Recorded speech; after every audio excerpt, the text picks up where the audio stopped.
right. Well, thank you very much. Thanks everyone for joining.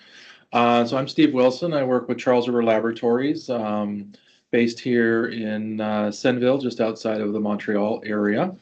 Today I'm going to kind of talk through the drug development process and some specifics around some CNS and Alzheimer's related drug development.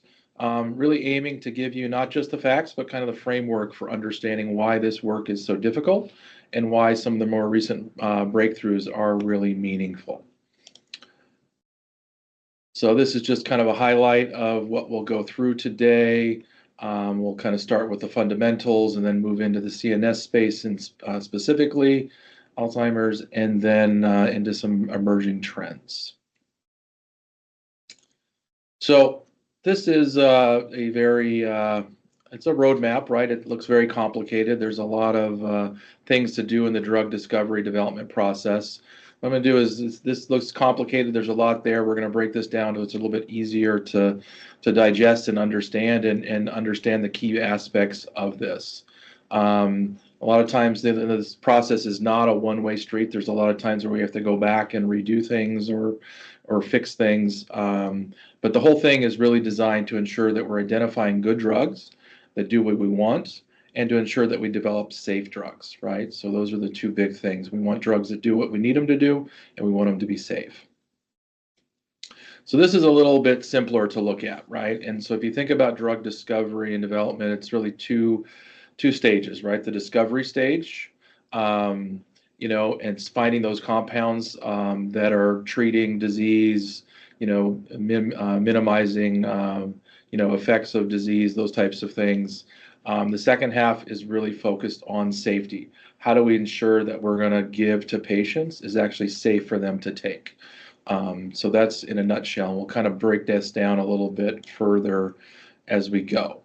But before we move forward, I want a couple things that kind of set the baseline for us. Drugs can be a couple of different things. There's small molecules and large molecules. Small molecules, think ibuprofen, statins, antidepressants. These are simple chemicals that are easy to synthesize in a lab. Usually you can take them as a pill, so they're easy for patients to take and not have to worry about. Biologics, think Humira, Herceptin, insulin. These are large, complex proteins produced from living cells. They can't survive digestion, so usually you're not going to take those as a pill. You're going to have to do some kind of an injection, whether it's a sub-Q injection, subcutaneous, it's an intravenous injection. You've got to get it into the bloodstream or into the circulatory system for it actually to do something. This distinction matters a lot for CNS drug development because some small molecules can cross the blood-brain barrier, and we'll go into that in a little bit, but biologics almost never can. So it's what types of drugs are available for us to work in the CNS space. So a lot of our CNS drugs today are small molecules, but the biologic pipeline is growing fast. It takes a lot of money and a lot of time to get a drug to market, right? So over $2 billion, this is US dollars, to get a drug to market, 10 to 15 years. Once a drug gets to phase 1, and it's not a surety that it's going to get to phase 1 clinical trial, the probability of approval is only 6.7%. So there's a lot of things that go into it to make sure that we can get a drug approved. 69% of all R&D spending happens in the clinical trial phase, right? So it's really expensive to run phase 1, phase 2, phase 3 clinical trials. That's why it's so important on the non-clinical side, all the in vitro and some of the animal work that we do. It's really important to get that right because that's where it's least expensive. So you can fail early.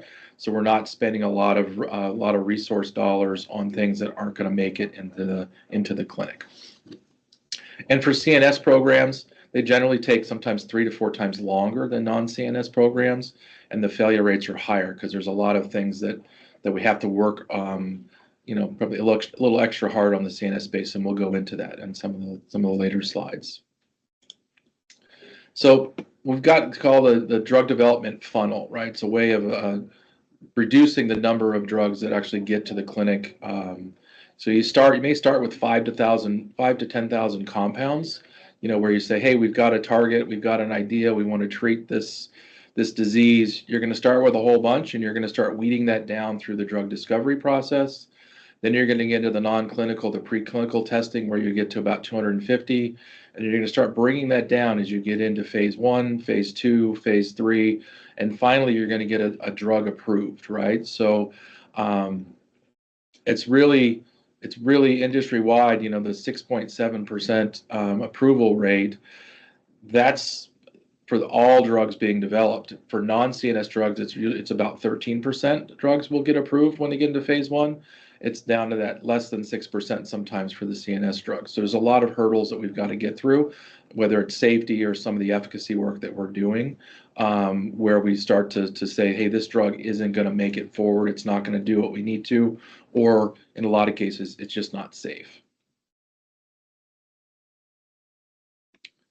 So we'll talk first about discovery, and this is where you think about it kind of as 3 steps. You got to find the right target, find compounds that hit it, and then refine those compounds into a viable drug candidate, right? So the first step is increasingly driven by genetics. If you can show that a natural genetic variant of a human population protects against a disease, and that variant affects a specific protein, you've got a very strong evidence that we've got something that's a good target. It's a good strategy for us to go after. And in Alzheimer's, the TREM2 and the ApoE4 genes are prime examples of this. So we've identified those as kind of markers that, hey, if we've got something that affects those, we might have a good chance of successfully developing a therapeutic. The second period where we're identifying these compounds, we're doing a lot of screening. We're using a lot of high throughput robotics to test hundreds and thousands of molecules to kind of look at, are we reproducing that this actually does what we think it does? How much of that's false positives? Which ones are the most promising? Which ones have the most, the highest efficacy? And then the last phase is lead optimization. This is where we go back and use chemistry to make the best candidates better. We make it more potent, we make it safer, it's better absorbed, so we're tweaking things so it sticks around in circulation longer, and we reduce some side effects because we know that certain chemical structures cause side effects. So all of this, it's taking these 3 types of testings in parallel to really get to what are these most promising compounds that we should take on, and resources that go into that. So in the discovery stage, we're using computer models, cell-based assays, as well as animal models of disease to help identify which are these compounds that we can take forward. So preclinical studies is the next area, and this is the bridge between a promising compound and a human being. So they answer really 3 fundamental questions. The first question is, does it work? Can we show in cell-based assays and animal studies that the drug actually engages its target and produces the intended effect? Second, is it safe? What dose levels cause harm? Are those dose levels, or are those harms reversible? And what are the target organs of toxicity? If a lot of drugs are excreted through the kidney or through the liver, sometimes you may have some drug that causes some toxicity to those organs. And is that something that we can move forward with or not? And third, how does the body handle it? Will it absorb into the bloodstream? How much will actually reach the brain if we're looking for a CNS drug? How long will it stick around? So these answers have to be answered before any regulatory agency will allow the first in human dose. And for CNS drugs, all 3 questions are harder to answer than in other therapeutic areas. So here's a kind of a basic preclinical package, what it actually looks like. So there's 6 major study types that we do in this preclinical, non-clinical period. The first is safety pharmacology. So we're looking specifically at changes of the heart, changes of the brain, changes of the lungs. You think about these are organ systems that if you cause harm to the heart, there's a very good chance that you're going to cause very significant injury to the person. It could lead to death, right? So looking at how do we ensure that those major organ systems are not adversely impacted. Pharmacokinetics, so looking at how how the drug works its way through the body, how it's absorbed, how it moves through the body, how it's excreted. Pharmacodynamics, showing what the drug actually works. And then toxicology at escalating doses. So this is really looking at safety in the tox studies. You think about the commercials or different things with drugs, right? There's a lot of side effects that come with it. So these tox studies helped identify what some of those side effects might be. Drug metabolism, and then we tie it all together with this IND enabling work, which is GLP regulatory studies, so required by the FDA in the US, by the OECD in Canada and Europe, by the Japanese Ministry of Health. These are regulated studies that are required to ensure that all the proper work has been done to get into those clinical trials. All told, this preclinical work costs between $15 to $100 million, can take 1 to 4 years to do, and approximately 70% of all drugs are going to fail at this stage.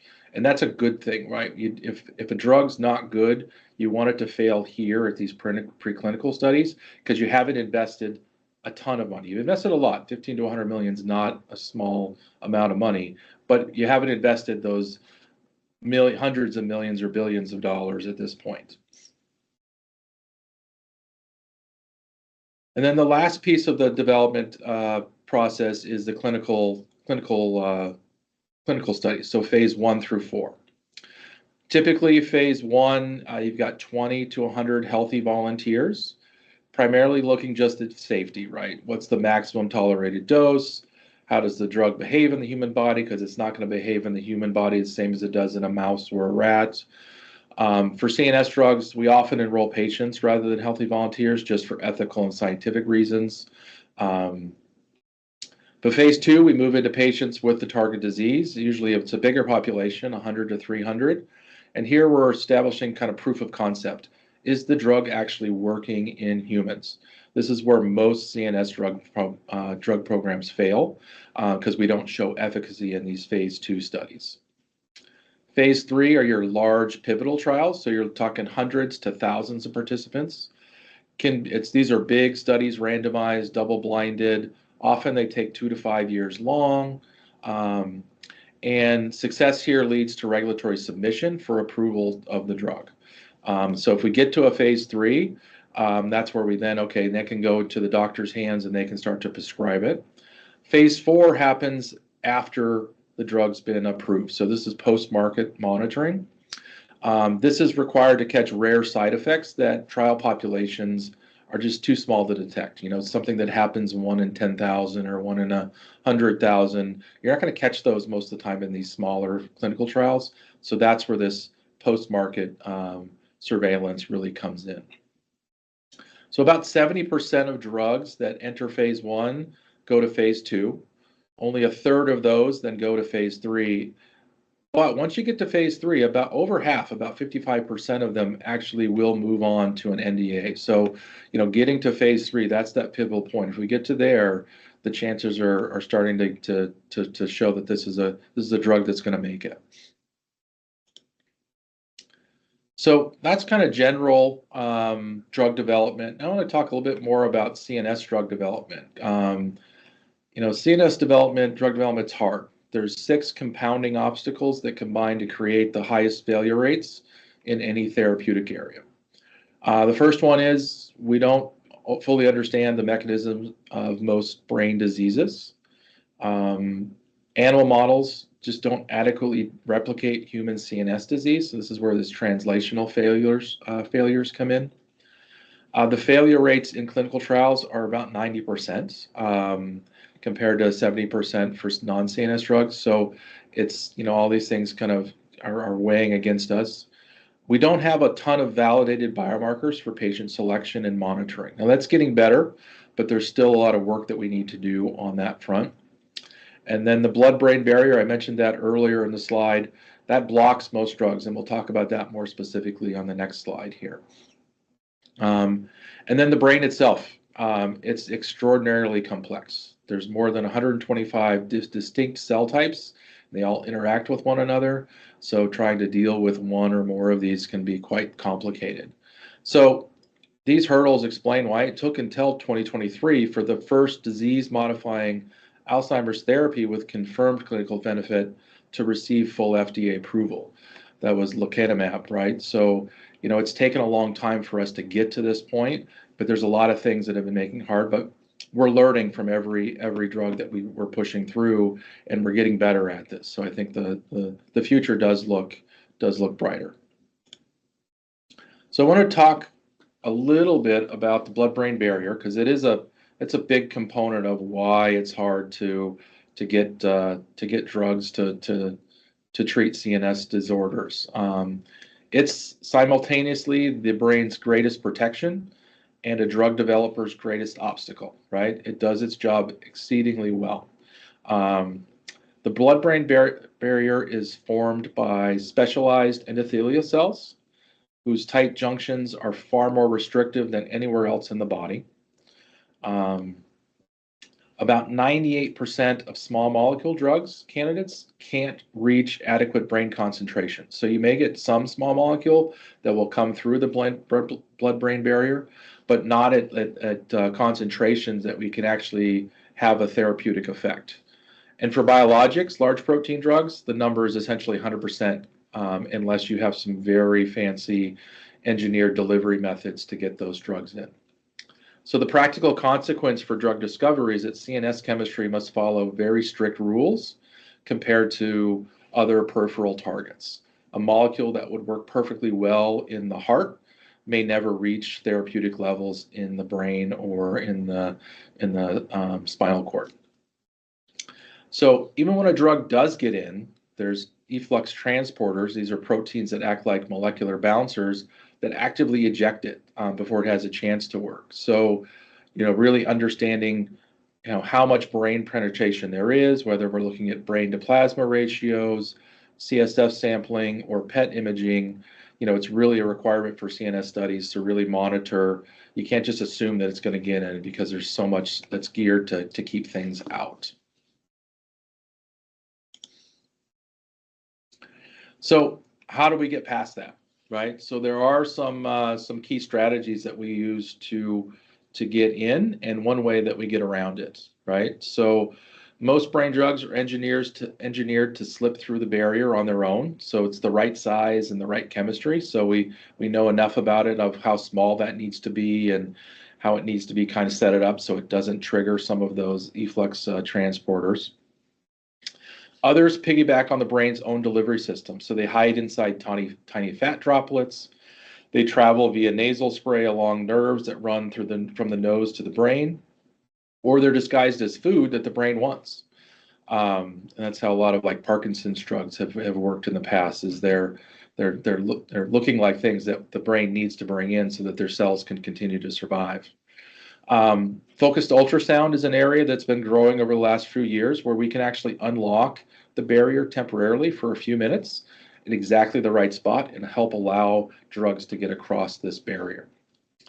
But the seventh route, it's don't cross it at all. It's actually go directly into the fluid or the brain, right? So do an intrathecal administration where you inject directly into the spinal cord, or you do an injection directly into the brain, so an cerebroventricular injection or something similar to that.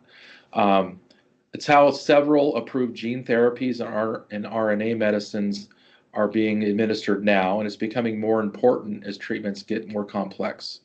The downside here is it's take a needle and stick it into your back, stick a needle into your spine, stick a needle into your head. That's a hard thing for people to do. It's not something we all readily want to sign up to do. But if you're fighting with a disease like Alzheimer's or ALS, maybe that's a trade-off that patients are willing to take. It's definitely something that allows us to get into it. So I'm going to jump into kind of Alzheimer's disease on its own and understanding the biology here. Alzheimer's is a disease that involves 4 interconnected pathological processes, and it's critical to understand that they're sequential and self-reinforcing. So amyloid accumulation begins silently 15 to 20 years before any memory symptoms. This then triggers tau dysfunction, and the tau tangles inside the neurons that correlate most directly with cognitive decline. Um, and then the accumulation of amyloid activates microglia. These are the brain's immune cells, which become chronically overreactive or overactive and cause damage. And then at the end, this damage then we start to see synaptic connections fail, neurons die, and this is what leads to memory loss and functional decline in the patients and what we see as family members. So the good news is that each of these four mechanisms represents a therapeutic target. So these are things that if we think back to the discovery phase early on, these are things, okay, this is an opportunity. How can we approach these four areas to see if we can identify some new treatments for the disease? The challenge is that by the time we see clinical symptoms, all four of these are already active, right? So, how do we then bring that into the conversation and think about that? So the therapeutic history of Alzheimer's disease, it tracks exactly with the evolution of our scientific understanding. In the 90s and 2000s, the amyloid hypothesis drove a wave of drug development and a wave of failures. Most of them we didn't get through anything. The core problem wasn't necessarily the hypothesis. It was that we were treating patients way too late. It was, or it was the wrong population, or we didn't have the right biomarker confirmation, right? So there was a lot going against us there. The breakthrough came when trials started enrolling only patients with confirmed amyloid pathology on PET scans or CSF testing, and when the drugs themselves were a lot more potent and better at clearing established plaques, right? So lecanemab and donanemab are two drugs, the result of that evolution, but we've moved further now, right? So we're recognizing that clearing amyloid alone is not enough. Tau, neuroinflammation, and eventually prevention in pre-symptomatic individuals that's the next frontier, right? So we're making progress and we're learning from every program that we put forward, but there's still room for us to grow. So the translational gap is perhaps the most honest and humbling topic in the CNS drug development. We've had hundreds and hundreds of drugs that have cured Alzheimer's in mice. Almost none have worked in humans, right? The reason it's not that the science is wrong, it's that the transgenic mouse models simply don't replicate the full complexity of the human disease. A mouse genetically engineered to overexpress amyloid develops plaques in a few months. A human brain takes 15 to 20 years to develop the same pathology.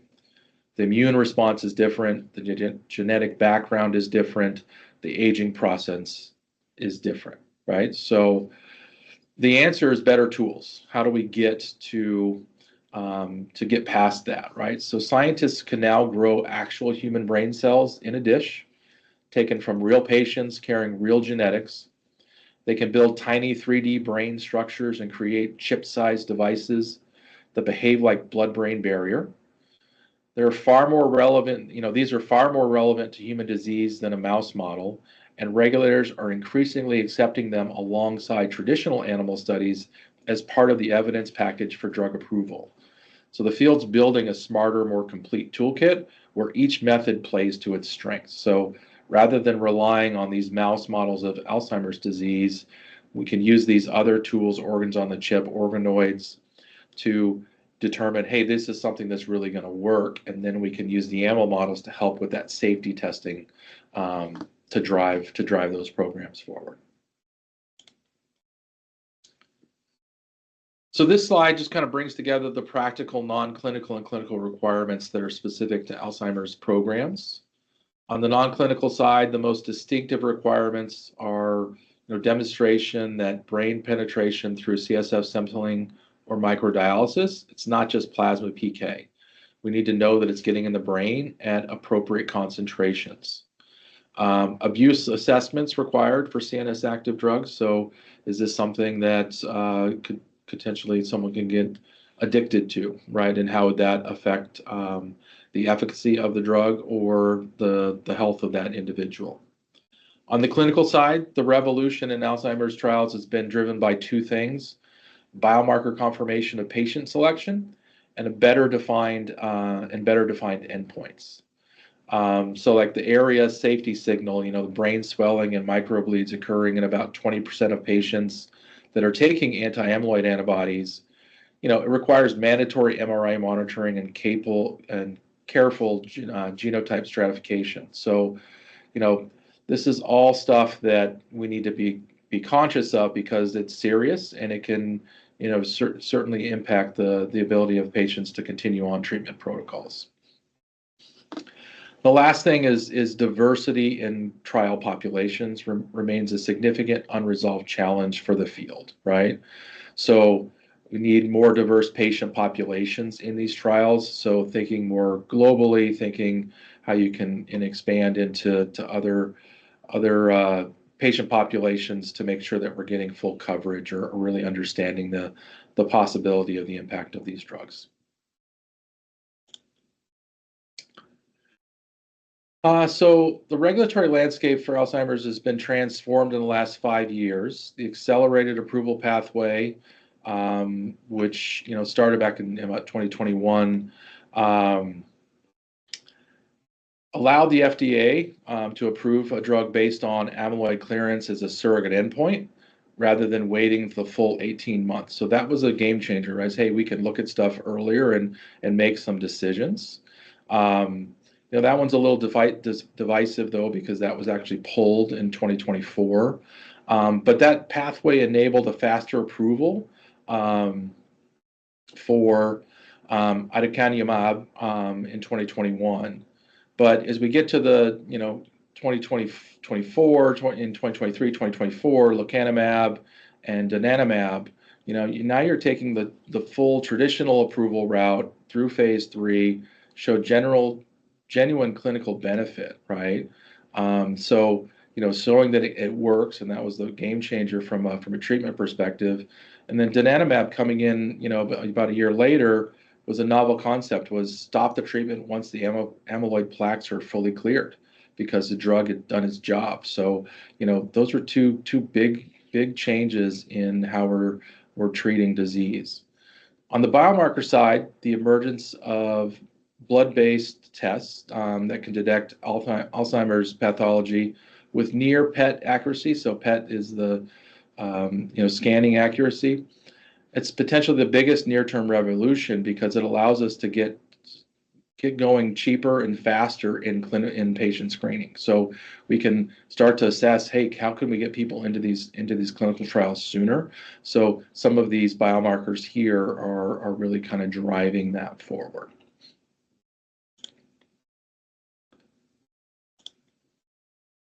So some of the emerging trends that we're seeing in drug development and not just, not across the board, but, in CNS and Alzheimer's as well. Artificial intelligence, everywhere you go, it's on the news. Everyone's worried about how fast it's coming and if it's good or not good. But it's certainly having an impact, and it's taking artificial intelligence along with new approach methodologies. Also, you may see in the news NAMs. They're generally transforming non-clinical drug development, and it's really increasing or enhancing the tools that we have to work with. So AI's most immediate impact is in the early compound screening. So go back to those discovery. We've got 5,000 or 10,000 compounds. Starting to really look at those with computer modeling, which ones are maybe better set up to actually go through the blood-brain barrier? Which ones would be safer from a tox perspective? Which modifications would we start looking at sooner so we can start to really key in on those most important or better candidates? There's been some reports where AI's looked at the toxicity of 4,700 chemicals, and with 87% accuracy, determined which ones are toxics and which ones aren't. That would have required over 38,000 rats and mice to do that work. So AI is helping, right? Doesn't mean that we're relying on that 100%. There's still some confirmatory work that we need to do. But that's real world savings. That's minimizing some of this work that we need to do to get to drugs available sooner. And regulators are now accepting a broader toolkit, right? So patient-derived neurons, brain organoids, organ on a chip for blood-brain barrier models. Those all complement traditional animal studies as valid supporting evidence. So the result is a non-clinical program that's faster and more human relevant, which hopefully helps speeds up. So it reduces some of those failures in the clinical studies, but also helps get drugs to our patients sooner, which is the goal. So 5 trends that are reshaping CNS drug development. The first one's precision neurology. So using genetics, biomarkers, and digital tools to individualize treatment. This is the promise of all the medical advances that we've made over the years. Combination therapies.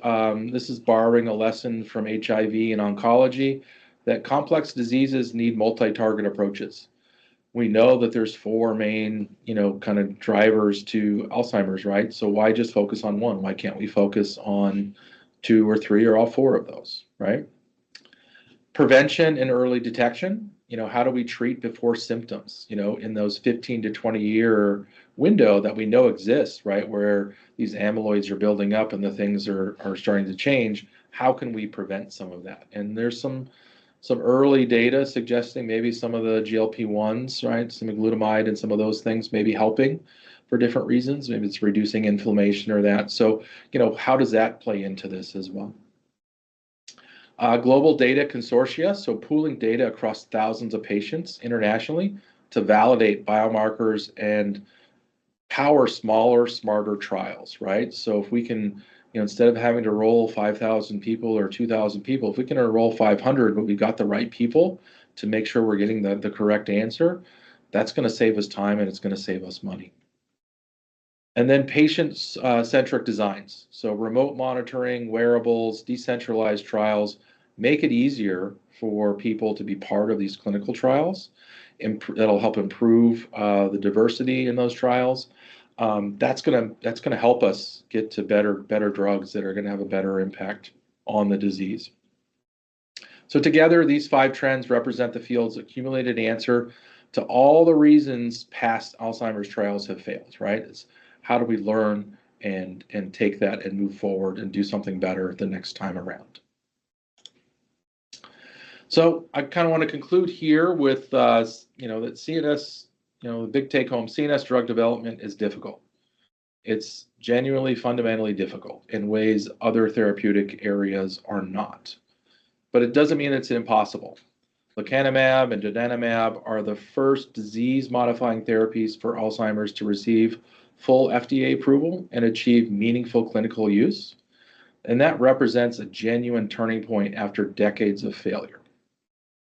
And it didn't happen in spite of rigorous non-clinical science. It happened because of it.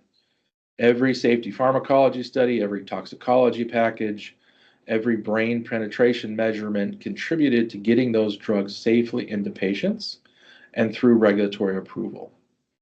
I mean, I think the horizon generally looks promising with blood-based biomarkers, AI-accelerated discovery, combination regimens, prevention trials. The science has never been better positioned.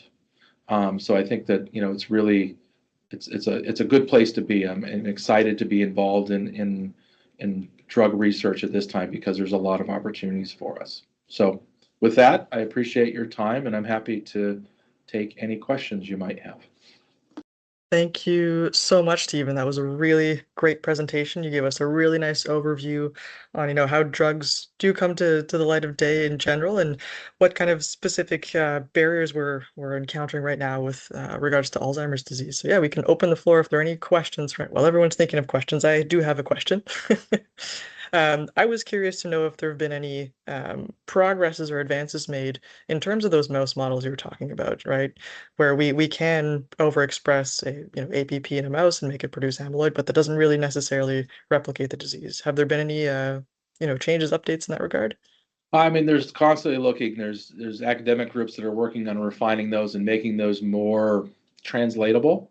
Hmm. Um, I think that doesn't happen overnight. There's a lot of work that has to go into that. So I think where a lot of the advancement's been made has been on those kind of organoids and organ on a chip, Hmm. because that gives you a little bit more flexibility. You're actually taking human cells, you can grow those and kind of build a kind of a micro environment to test some of these things. And that's where I think a lot of progress in really understanding, get some of that first early read. Is this doing what we need to do?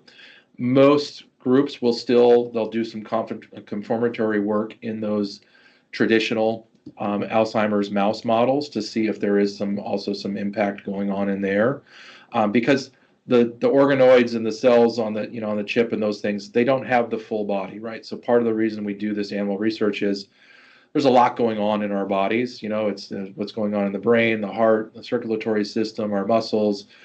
There's a lot that's going on that can have impact on that. So there is, even if those mouse models haven't been 100% translatable, they do offer some valuable information on what other things are going on. So it's really how are we using those two together.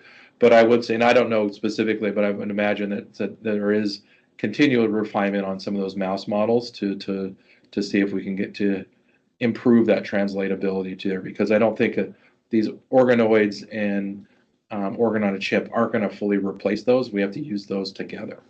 Right, right. Very interesting. Thank you. So I'll ask once more. Oh, I see. All right, someone's got a question now. Yes.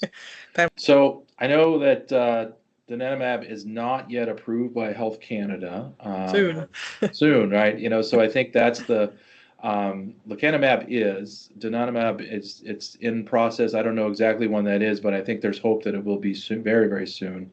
I don't know what the cost would be for that. Again, that's going to be driven a lot by whether it's RMQ in Quebec or QBQ in Ontario, right? So different things there, but I think the entire Alzheimer's community is hoping that happens very, very soon. So, I think I can maybe give some perspective just yep, comparing it to the lecanemab, right? So the lecanemab, as far as I know, we're looking at the in the range of $30,000 a year for treatment. And as of right now, Quebec and Ontario have decided not to reimburse uh, most parts of that. But things might change going forward. But just to give kind of a ballpark idea, that's kind of what things are looking like for lecanemab. So we'll see what happens with donanemab if and when that gets accepted. I'll say when it gets accepted. yeah,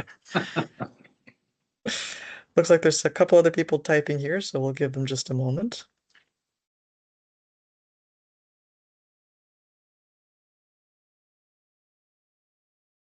Maybe I can expand on that while folks are typing. In terms of the acceptance and rollout in Canada, I think one of the big questions that is still in everyone's mind is how that might happen in terms of integrating the public and the private systems that exist. There's a lot more rigorous follow-up that is required with these types of medications. There's see, the Pamela question. was able to make her question there. There we go. So about placebo. So she's in an 18-month trial and worried about wasting my time. So it's always a concern, especially in CNS related trials, right? Is you don't want to put someone on placebo and the time things deteriorate, right? So there are controls that are built into most of those trials to step in and, hey, we're starting to see some positive effects, and then they'll go in and relook and unblind and may actually convert people over. So the PI would be the one to ask, like, how is this protocol written? How are they addressing that? Because it is very important. Like, you don't want to sit there for 18 months and have the disease progress to a point where you can't intervene or do something with that. So yeah, it's definitely a big concern for folks that are in clinical trials, not just in any clinical trial. But I would, I don't know, and Julie, you can chime in. You've got a lot of a better perspective maybe, but check with the PI or what's the protocol, how is that set up, how is that being looked at to make sure that you aren't wasting your time. Yeah, absolutely. Like you say, Stephen, so unfortunately as you discussed today, that is kind of how we get drugs to market, right? We need to test them, and in order to get some good data, we need to make sure that we're testing them against no medication, right? Um, However, when you are part of a clinical trial, there's still some positives, even if you might be in the placebo group, right? You're still getting pretty frequent checkups with your study team. So the disease, your condition is being monitored over time with that team of experts. Research is a voluntary thing, right? So that means that if you are no longer interested in participating at whatever time, you're able to make that decision for yourself. And finally, just to echo what Stephen said, you're right. As the study goes along, there's a lot of people that are looking at all of the data and evaluating it to see how well things are working. And like you said, if things do look like they're working, typically towards the end of the study, they will open it up often, not every time, but often, and allow all those folks who are on the trial to access that medication and that care. So that is a couple positive things to consider there. But you do raise an important point. Okay. And then Michael had a question around Exelon, and Julie, I don't know if you know that. I don't know if if it's around availability or that. I mean, that's more of just a general treatment for dementia, right? It does have some positive impact with Alzheimer's. That's right. Yeah. I'm not a physician either. I'm a scientist by background too. But yeah, it is kind of standard treatment that people would receive from their GP or neurologist for Alzheimer's disease or dementia. It's standard of care right now. It is one of the options that exists. If you want to specify, Michael, we can maybe speak more to it, but that's the medical side is a little bit outside of my scope, but we can say, yep, it is something that exists for AD and dementia. What is the next breakthrough in your estimation? Stephen, I'll let you go first. Well, I mean, I think it's those combinations kind of where I ended, right? It's some of the combination therapies, and you looking at a couple of these things together is where it goes. I'm generally, and it's still kind of new, right? I'm really interested on the research that's being around GLP-1s. I mean, they seem to be the panacea that does a lot of positives across all different disease areas. If that can help in reducing the inflammation or some of the things that it lead to this, over time, because that's really where it is, right? Is, once we start to see signs of cognitive impairment and decline, it's been going on for a long time. So if we can start to impact this in our, 20s, 30s, 40s, 50s, right, before it gets to that point, that's the piece. So I'm really interested to see. There's so many areas that we need to continue research in the GLP-1s. What are those, or what do we learn from that? And that may also help us with kind of a preventative perspective. But for folks that are dealing with this now, I think it's the combination is how do we use things together to have a bigger impact on those. Yeah, absolutely. I fully agree that combination therapy is where we're headed. I think that's kind of our best track for success on that route. There's a couple of other interesting things. You mentioned the GLP-1s. There's also some interesting work on more of the genetic side. So medications that can kind of let your genes know that you're producing way too much amyloid, and they can go ahead and turn that production down from 10 down to 2. Right? We still need to produce it, but you can let the body know you don't need to produce quite as much of it. So that's another interesting area of research, but yeah, combination therapy I think is where we're headed towards as well. Kind of attack the disease from all angles. Yeah. Yeah. How are the new treatments, the multiple treatments administered? Are they infusions or um, spinal? What are the routes? Yeah, I think that's still being determined. It just depends. I mean, there's a lot of drugs that are in development right now. I think the paper I looked at just recently is over 180 or so different programs that are ongoing, right? So some of those will be small molecules, could be pills. Some of those could be injections, could be like a intrathecal injection or something like that. I don't know which ones will come through first and which ones will have the greatest impact. I'll put in the chat actually there's a paper that comes out every year by Dr. Jeffrey Cummings. And they kind of give you the landscape of what drugs are coming up, which ones have been studied in the past year. So there's probably the 2026 one coming out soon if it hasn't already come out. But it kind of gives you a good overview of what work has been done and what to look forward to for next year. All right, I think that answers everybody's questions.